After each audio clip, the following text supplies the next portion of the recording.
your latest news update from Western Mass News. Good Thursday afternoon. I'm Chris Pisano with a look at your headlines. Tropical storm Ian brought devastation to many people in Florida. And now those of us here in Western Mass could see the financial effects of that destruction.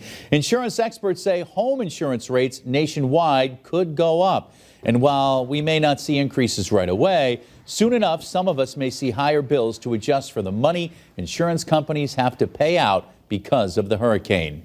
This morning at Bradley International Airport, hundreds of people were making their way to their flights. As many were arriving and departing, there was the reality of canceled flights bound for the southeast due to Tropical Storm Ian. While flights to Atlanta and Miami remained on time, at least 13 arrivals and departures from Orlando, Fort Lauderdale, Tampa, and Jacksonville were canceled. And one person taken to the hospital after a vehicle struck their car door this afternoon. Police were called to the scene on Chicopee Street around 2 p.m. We're told a man was getting an item out of his back seat when a passing vehicle struck his door, knocking him to the ground. Police add that the driver stayed on scene and the crash remains under investigation.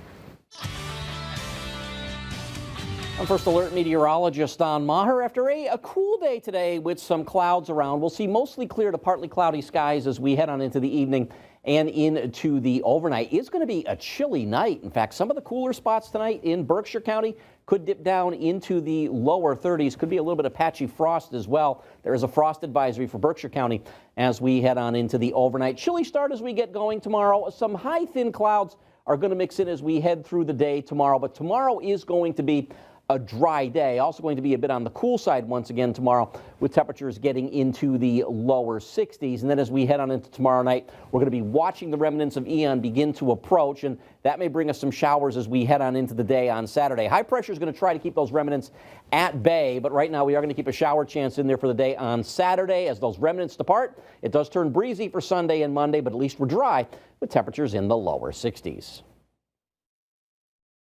Stay with Western Mass News on air, online, and on our app throughout the day for breaking news, weather, and exclusive content.